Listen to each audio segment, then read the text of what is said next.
Conventions have been an important part of our hobby since the very early days of tabletop RPGs. It's a great way to meet other gaming enthusiasts, try out new games, and forge friendships. That is exactly how we met one of our guests tonight, around a gaming table over a game of brass and steel. It's Running Games at Cons with our special guests, Scott Legault and Alex Jackl, this week on the Dungeon Masters Dojo.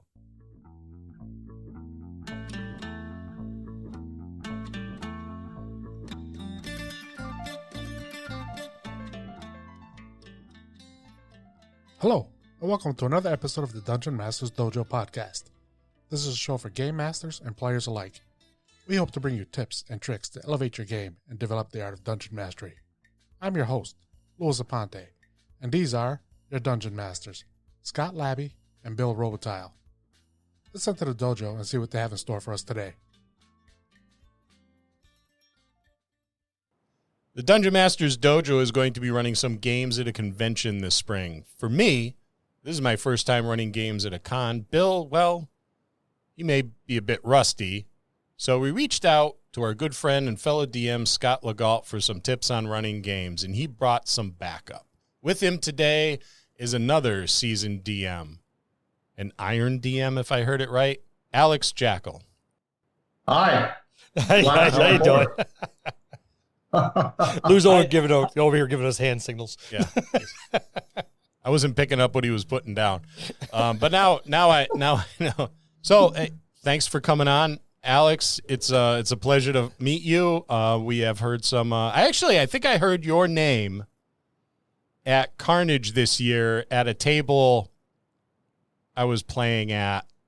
Someone mentioned that he owed you money.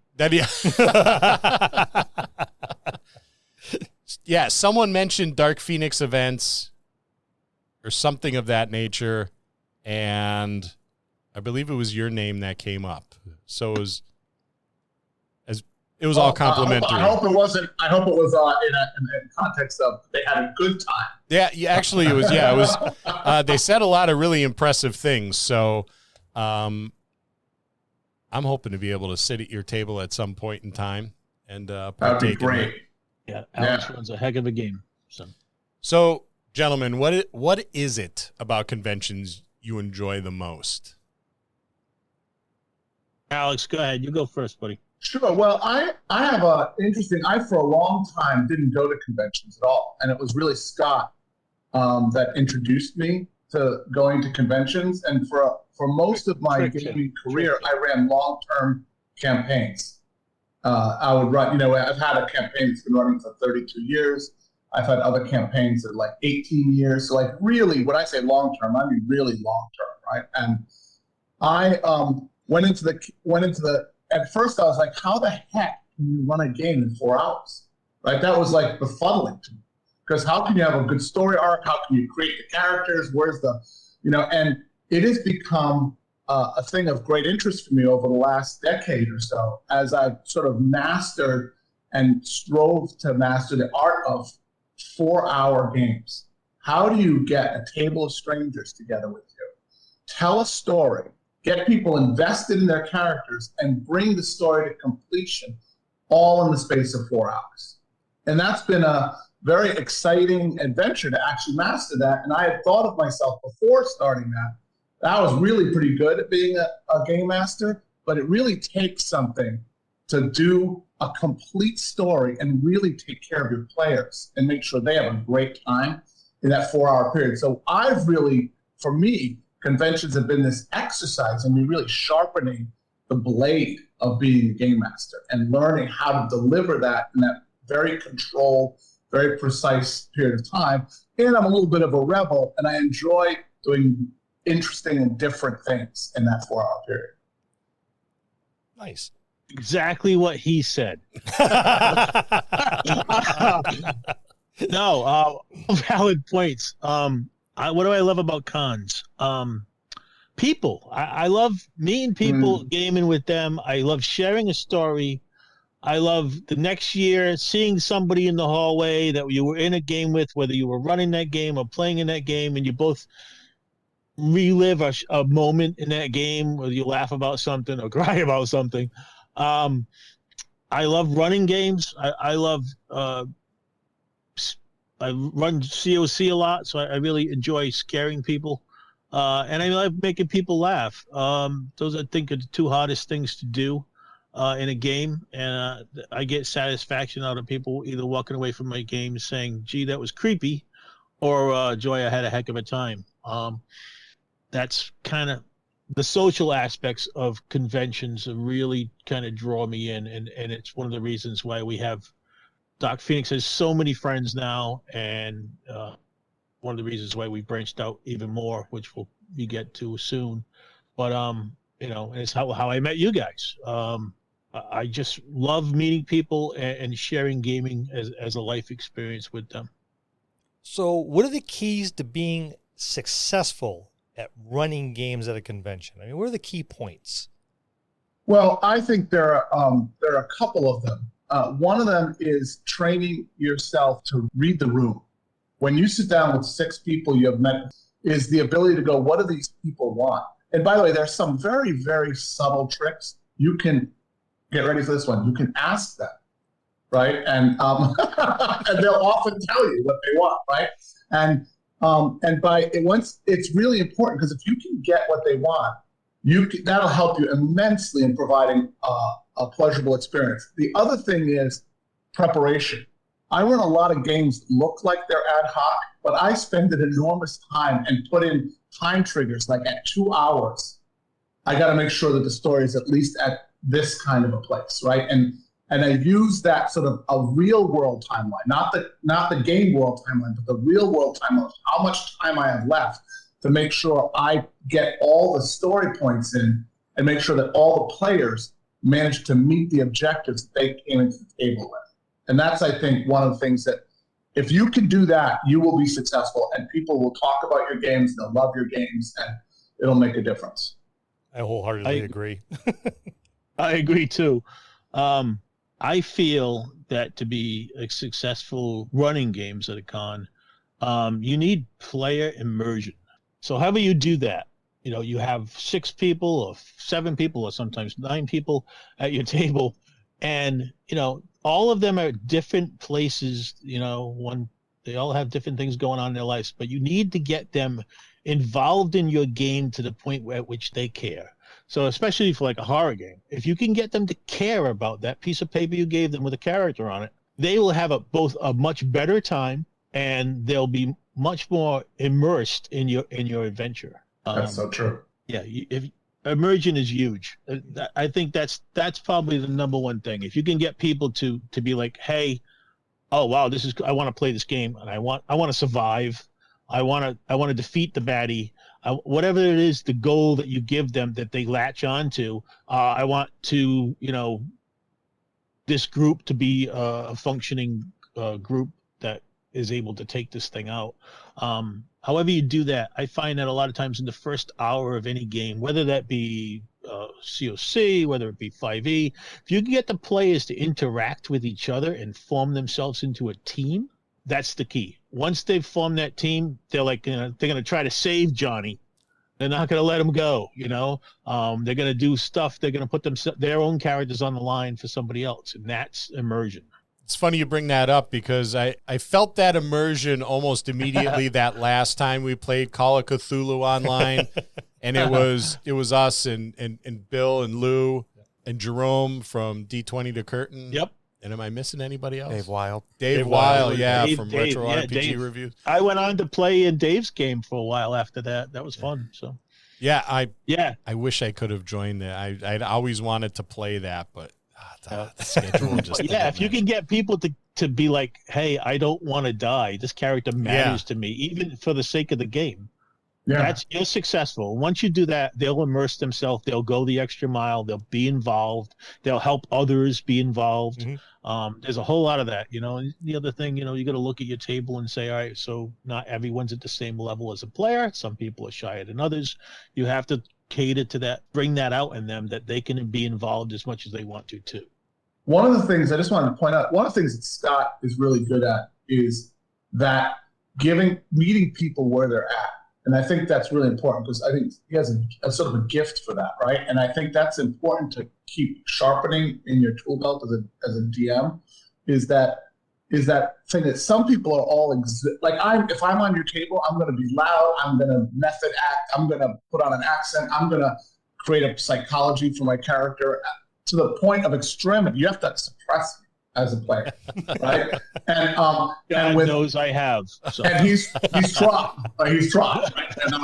Right? But other players are super introverted, but they love playing the giant barbarian that whacks people, or the space marine or whatever it is. But they're shy, right? They're not going to actually bark out commands. They're not, and you need to draw those people out.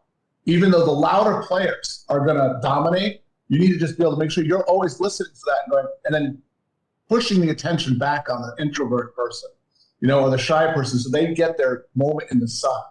Not to say to force them to act or force them to do things, but give them that chance to shoot that critical shot or take that critical swing or make that amazing. Or be the hero. Be the hero, right? So it's really important.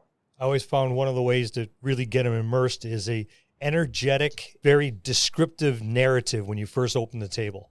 It's kind of like hitting the reset button for everybody to get some.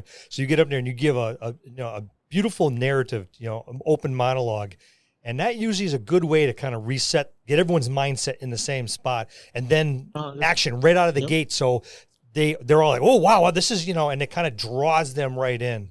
And that's a trick that I've always used is just that loud, boisterous, stand up, pointing, gesticulating, and that usually gets them like, wow, wow, this is, and that's you get that wow right out of the gate, and now all eyes are front and center. That's Bill at his baseline, though. Yeah.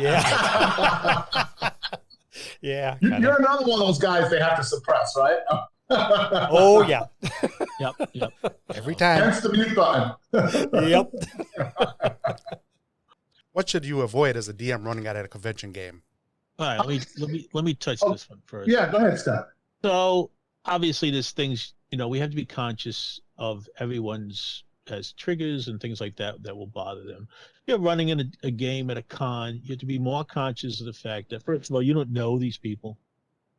They could have something in their history that some of the games we play are adult themes, very adult themes. If you play any kind of horror, well, horror, you're trying to trigger things, so you have to be careful what you trigger. I have a couple games where it was called Cthulhu games where they involve children, and that can be a tough one. You have to be careful with that. I tell that right in the description that this game, this is something that you have an issue with. This is not a game for you.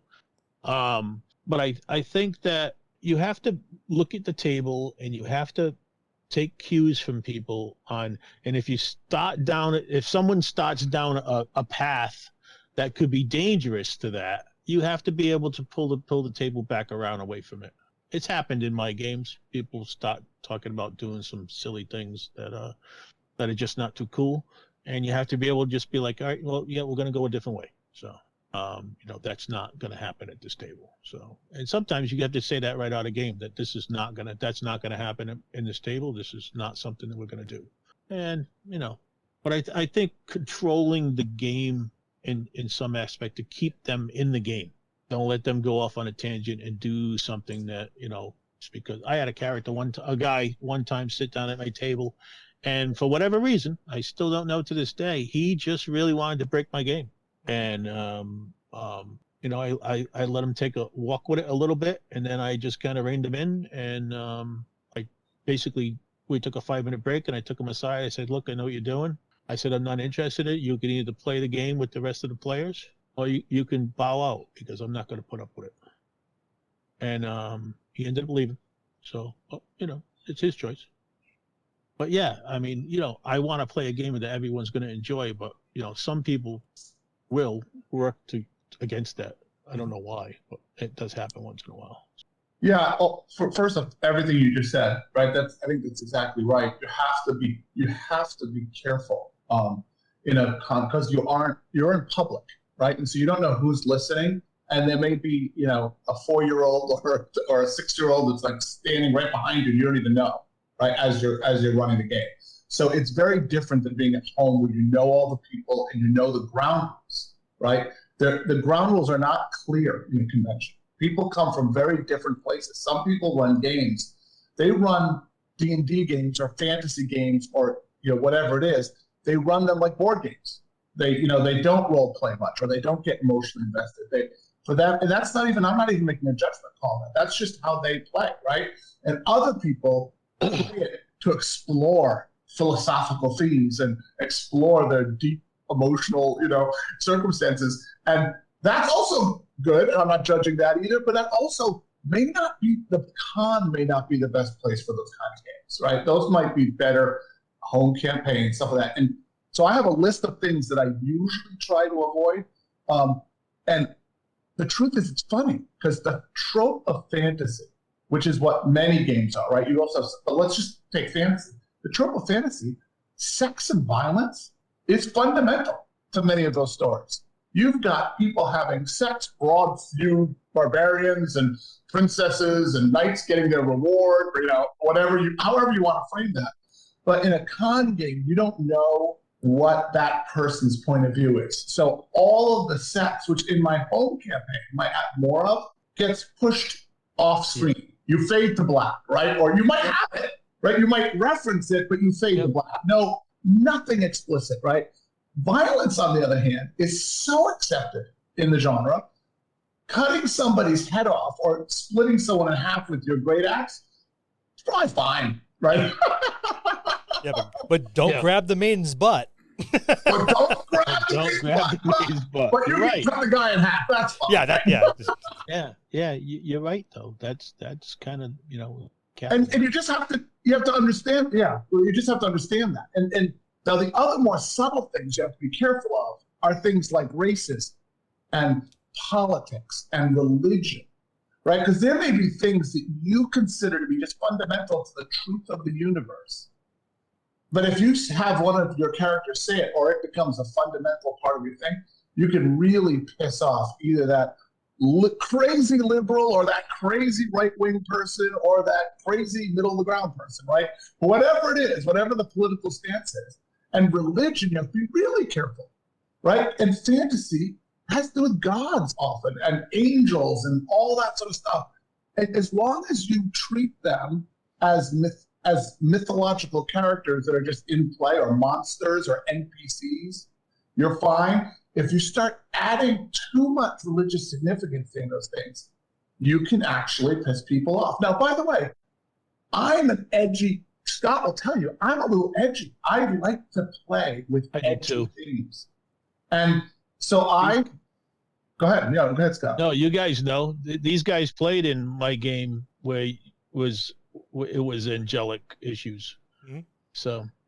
And so that's, you just have to watch it. You just have to know that what you're playing with and be aware of as Scott said, you have to be aware of your game. And the thing I most watch out for is abuse. Yeah. Yeah. Right? Because that's one of the things that just triggers people. And some people get righteous about it, like, well, I have freedom of religion. I can talk about you can. You're free to cover any topic you want in your game as a GM.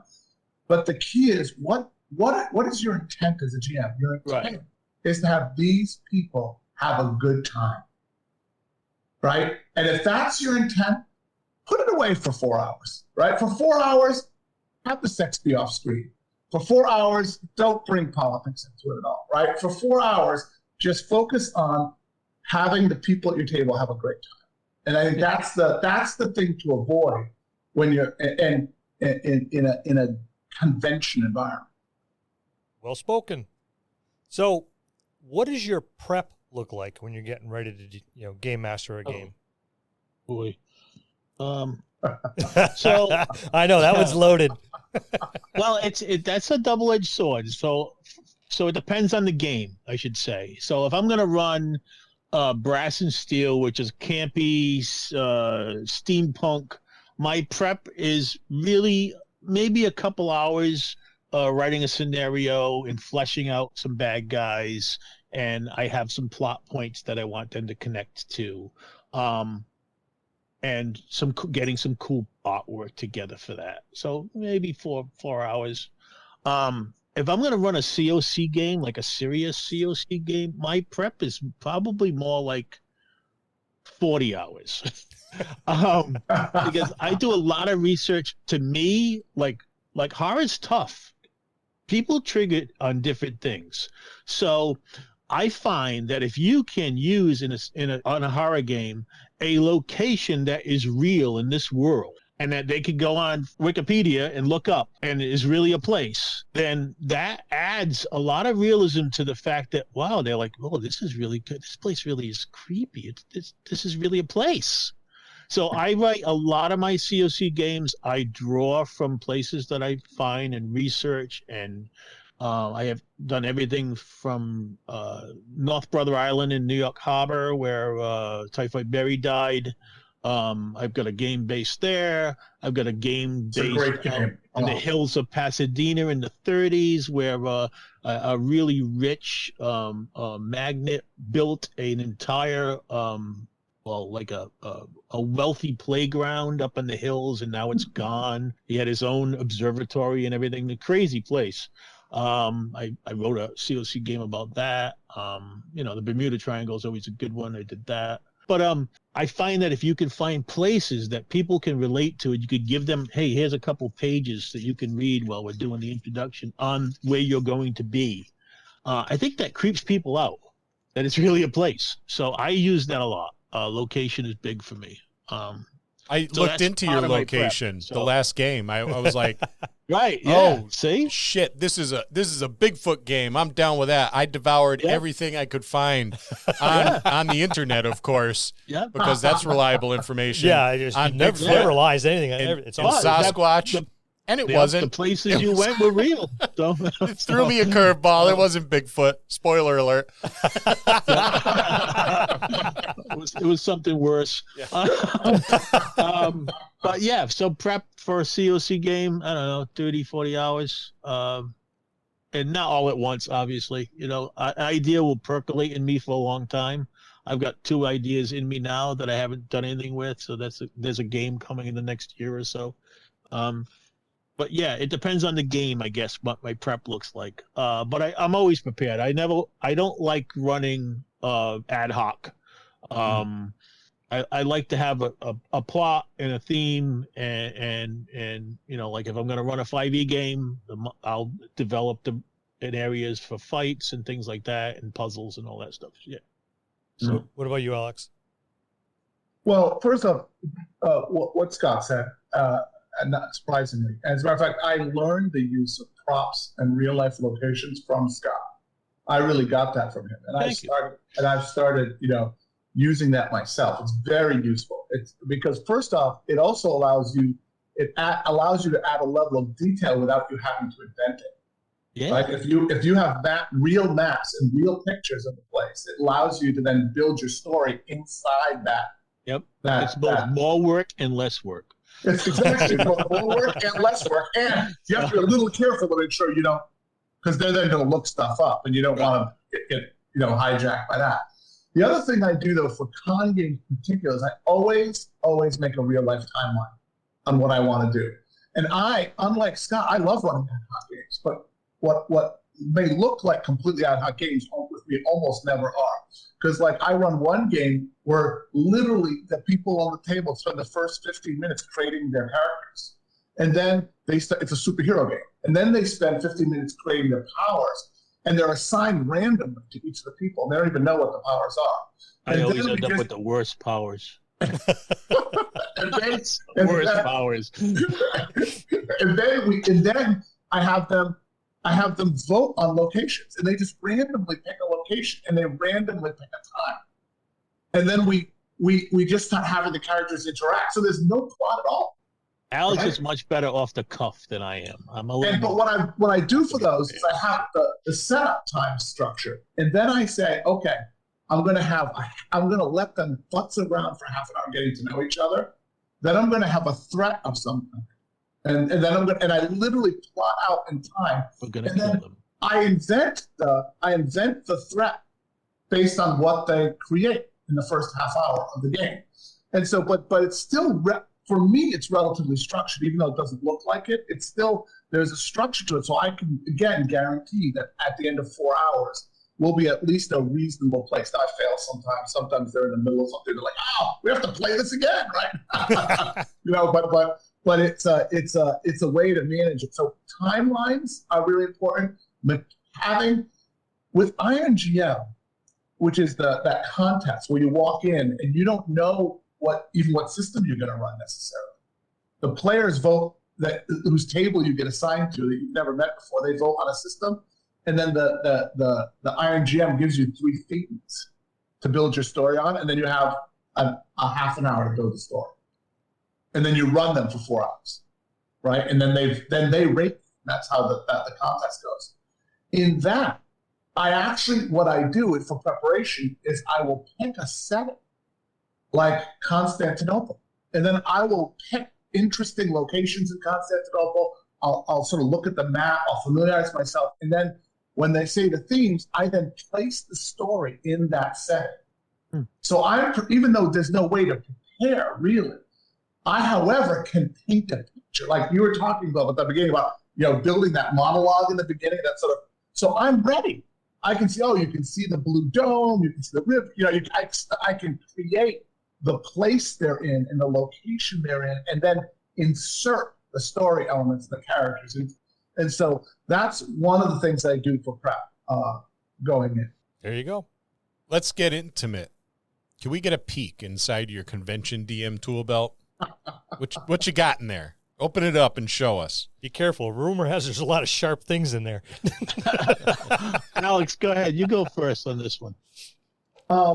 Well, I think we've talked about some of them already, right? That the timeline. I will. Another thing I have in my tool belt, so to speak, is reusability.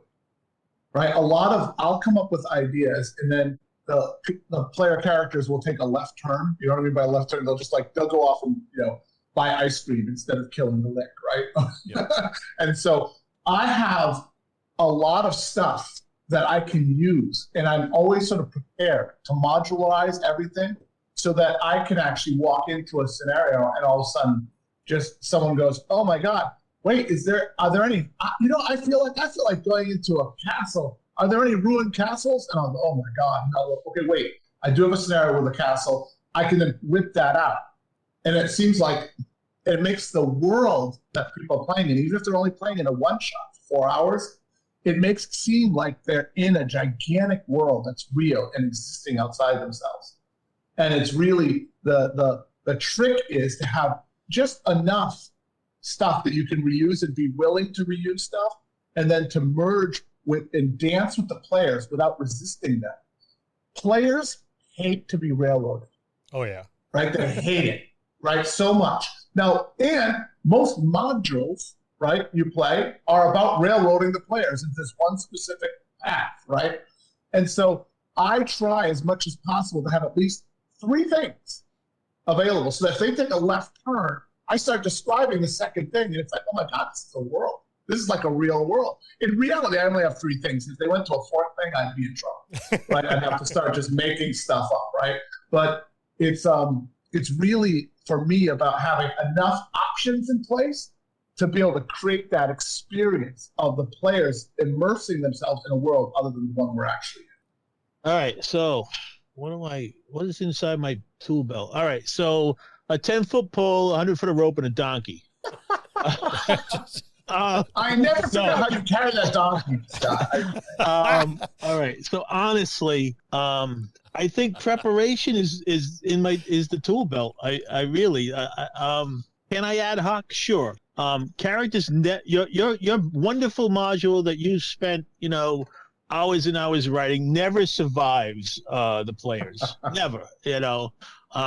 So my goal is this. So like for example, everybody says, everybody wants a sandbox environment so they can go in the game and do what they want. That's fine. And yes, you give them that. But that doesn't mean that all points don't lead to the same point. So all my games start someplace and end the place I want them to. How you get there sort of becomes irrelevant. It's a little more if you're in a in a fantasy dungeon scenario, that's different. You're going room to room. But I'm saying if you're in an open environment and you need to fly across the world to get someplace, it doesn't matter whether you stop in Cairo or Paris. We can do either one of those places, or we can go to Bangkok. But it doesn't matter as long as you end up in Munich, because that's where the thing is. So I think my tool belt is a well-planned, knowing that the fact that it's going to be different than you want it to be. So, and I think that always happens. Players always, to this day, I'll run a game 7 times and there'll be 7 different outcomes, and the players will, there'll always be one group of players that does something. I'm like, wow, no one ever thought of that before. That's amazing and terrible for me, or for them. So, but yeah, that's I think preparedness and the ability to modify your game. So Scott, can I say something about that? Yeah, go ahead. Yeah, one of the things that just to build on what Scott just said is that you have an ending of a scenario you built where the guy is the head of the evil corporation and he's in this giant skyscraper in Munich, right? And if they then say we're not going to Munich, right? We're going to Barcelona, right? And then they go to you can literally run the same scenario, except he's in La Sagrada Familia in Barcelona, right? Not in the skyscraper in Munich, right? And so, but it's the same guy. But it's like that rule of piano playing. When people talk about playing the piano, most of the people listening to you won't know if you make a mistake. Right? It's like you're the only one of those, and you're agonizing over, oh my God, I screwed up this plot element. They don't know. They're just playing in the world. They are just playing what they're in.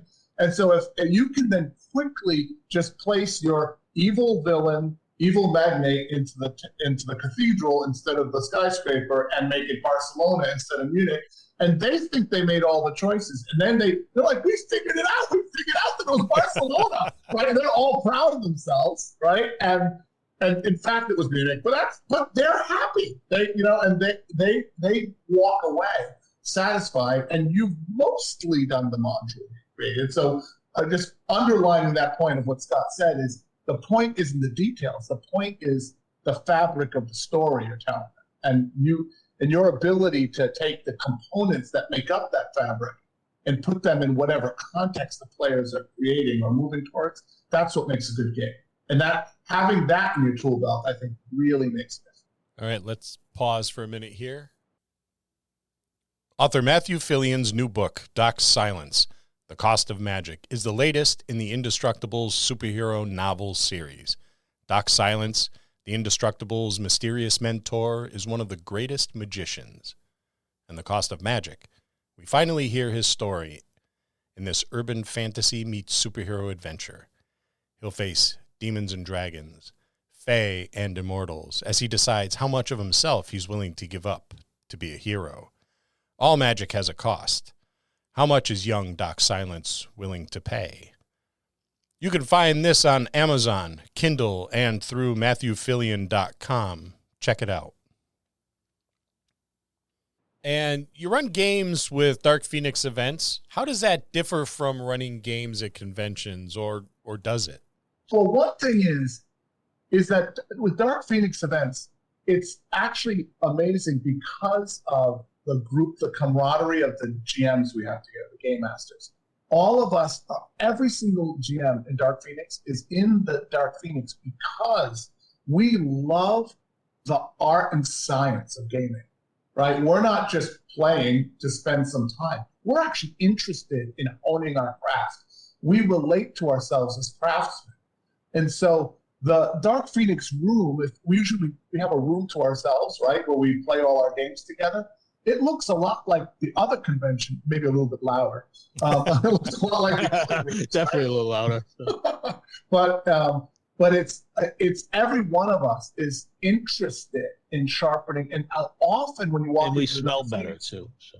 Yes, that's right. We're good at reducing the con front. We're a clean group, and there's when you walk into our room, often you'll see us experiment.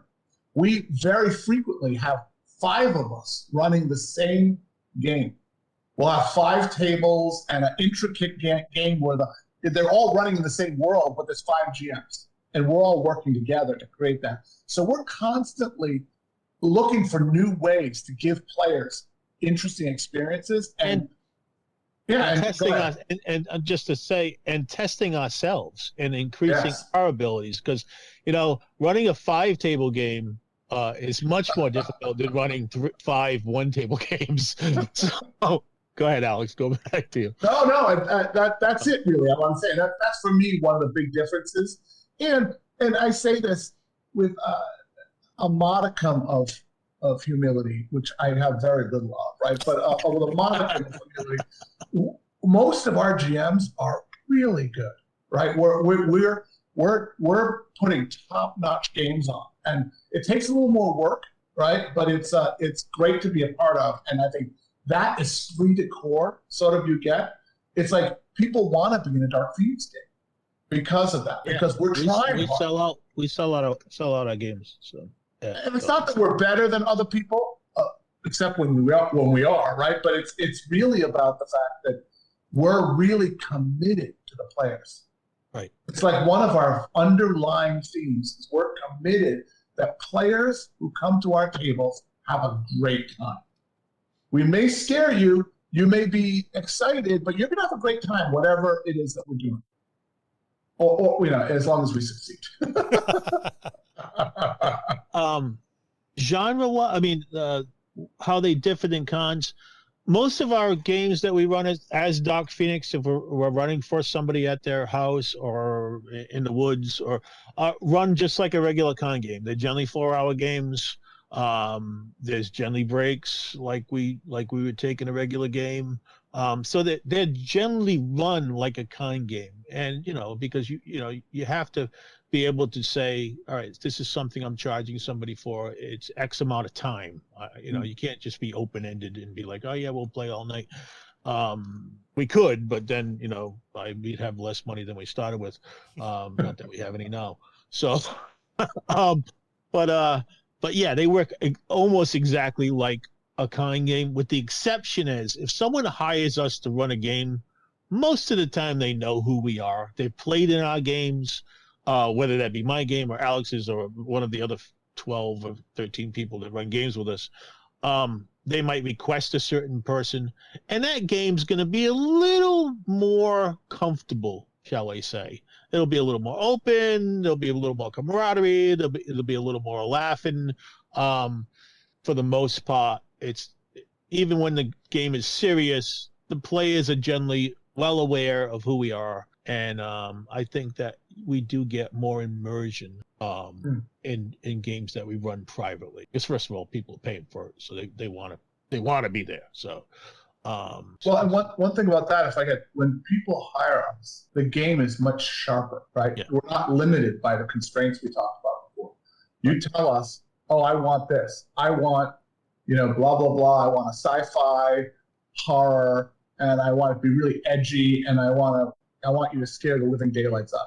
Okay, good. Then we're gonna design a game like that, right? And so in a way, so the gloves come off when we're doing, games like that, because we'll do whatever you tell us to. Or we can do a Little Pony, right?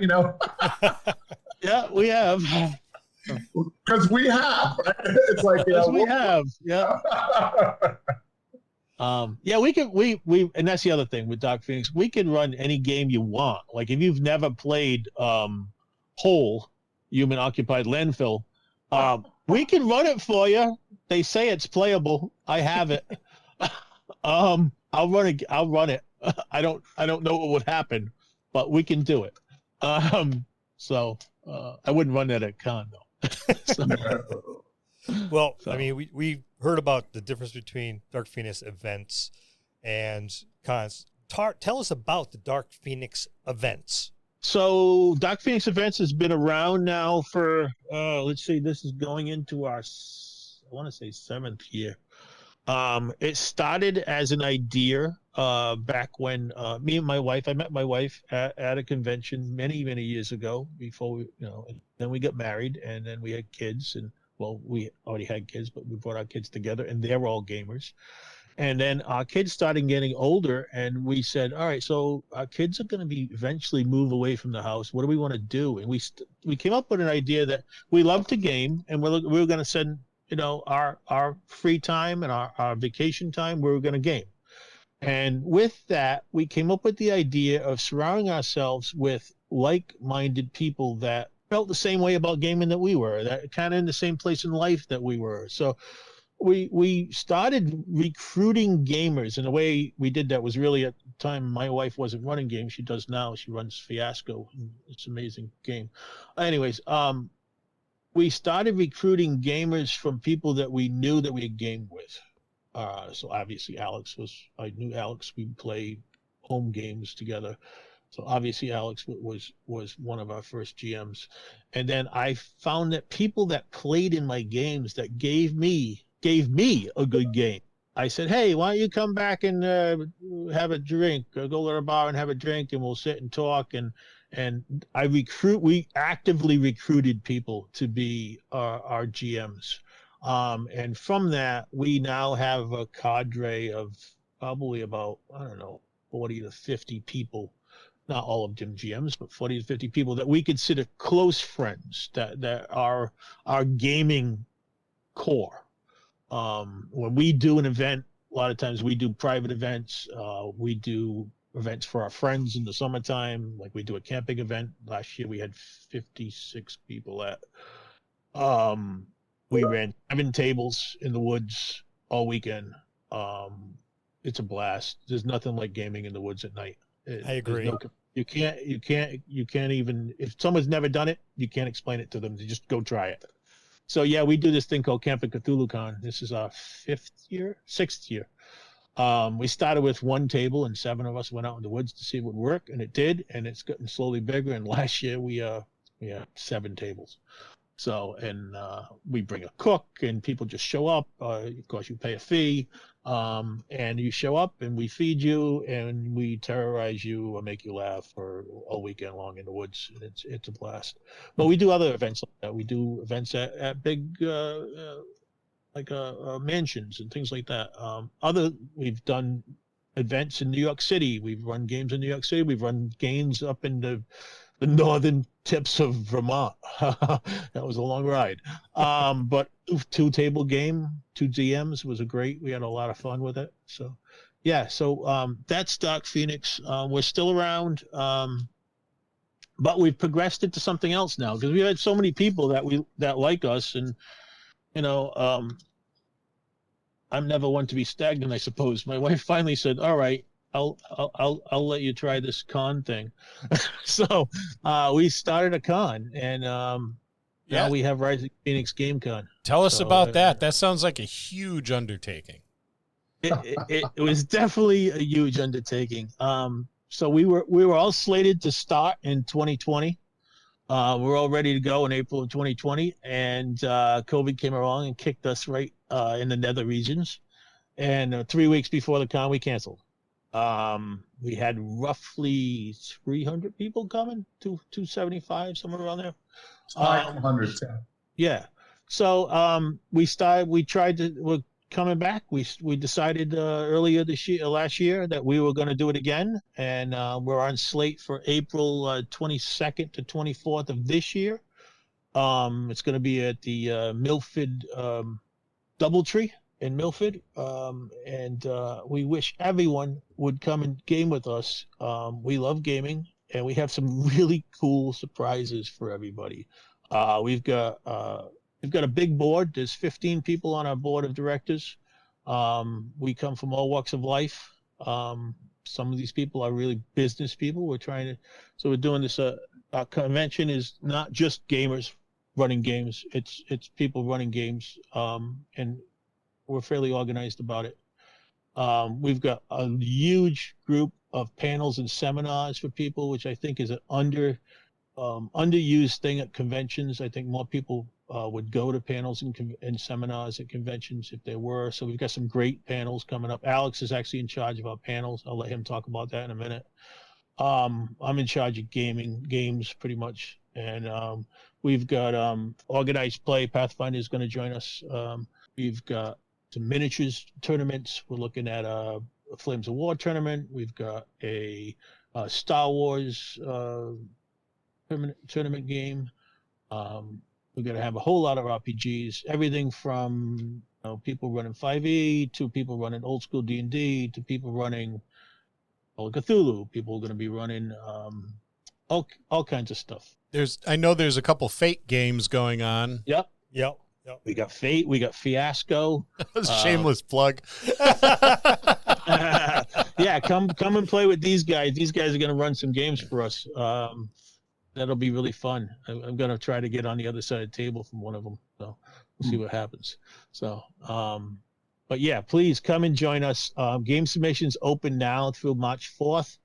You can go on our website, risingphoenixgamecon.com. We're on TTE. You'll sign up through TTE. And put some games in. We'd love to. We've got a great vendors hall. We've got I think 12 vendors coming. Yeah, it's going to be a hoot.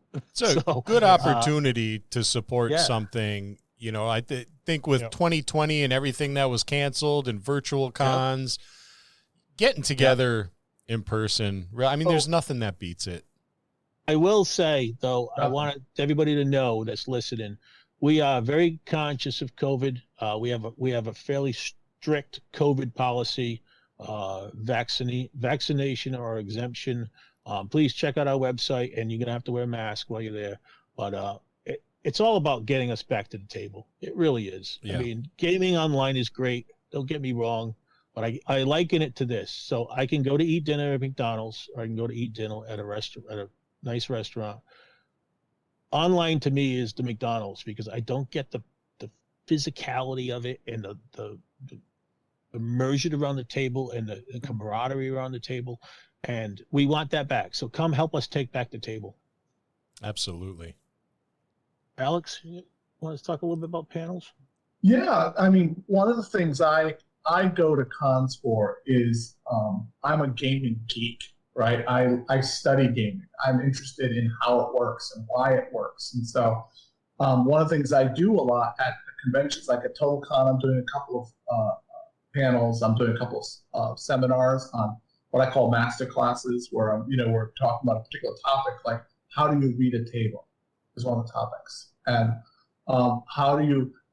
what topics do you avoid in a game? We talked about it earlier, right? Like sort of having a seminar on how do you craft stories about those topics while not disturbing people who might be triggered or bothered by those topics. And we're going to have seminars on world building from people who run game companies and who build campaign books. We have a couple of people who are talking about women in gaming. And we have people who are running cons, people who are running Necromata Con, people who are running Total Con.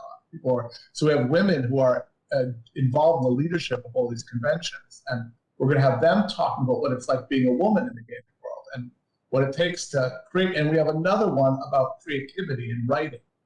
How is writing related to games, and how you can apply writing to games? What are good techniques for that? Having a couple of authors that have written modules and have written gaming material talk about their process and how that relates to that difference between the theoretical and then when you actually execute it by putting it into a game.